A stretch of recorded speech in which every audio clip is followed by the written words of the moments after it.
दोस्तों अभी हम डिस्कस करेंगे कि what is the science behind nerve repair.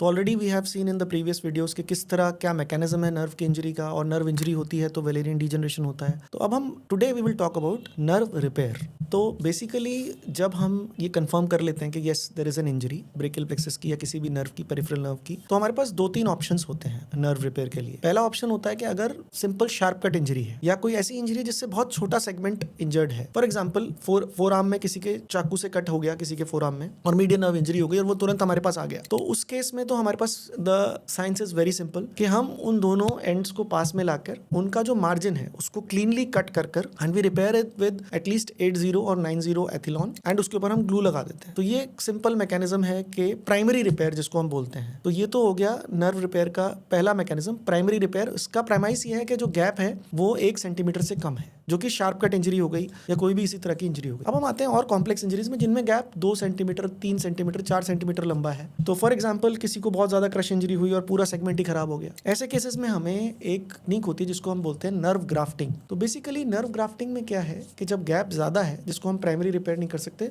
उसमें हमें कहीं और से नर्व लानी पड़ती है। अब ये नर्व हम कहाँ से लाते हैं? हमारी बॉडी में देयर आर 2-3 एरियाज जहां से हम नर्व को ले सकते हैं जो सैक्रिफाइस करने से बहुत नुकसान नहीं होता। Commonest example is sural nerve. Sural nerve हमारे पैर के लेटरल एस्पेक्ट में होती है। उसमें वो हमारे फुट का जो लेटरल मेल्यूलस के नीचे का एरिया है, सिर्फ वहीं की सेंसेशंस के लिए रिस्पॉन्सिबल होती है। उससे कोई फंक्शनल लॉस नहीं होता, पेशेंट चल सकता है, दौड़ सकता है, उसमें उसको कोई प्रॉब्लम नहीं होती। तो ये जो सूरल नर्व होती है ये सबसे कॉमन नर्व होती है। तो इसको हम लेकर, ये नॉर्मली हमें 25 से 35 सेंटीमीटर लंबी किसी भी एडल्ट में मिल सकती है। तो जैसे अगर 6 सेंटीमीटर का गैप है तो हम 20-22 सेंटीमीटर की लाकर 6-6 सेंटीमीटर के 3 केबल मीडियन नर्व में रख सकते हैं। तो इस प्रोसेस को हम नर्व ग्राफ्टिंग कहते हैं। Of course this is done under a microscope with a magnification of at least 6 to 8 magnification, और हम एथिलॉन 80 या 90 यूज करते हैं, जिससे हम 2 tagging stitches at the edges लगाते हैं और उसके बाद हम फिब्रिन ग्लू लगाते हैं। तो ये हो गया the science behind nerve grafting. अब तीसरी चीज होती है जो हम बहुत कॉमनली करते हैं, वो होता है नर्व ट्रांसफर्स।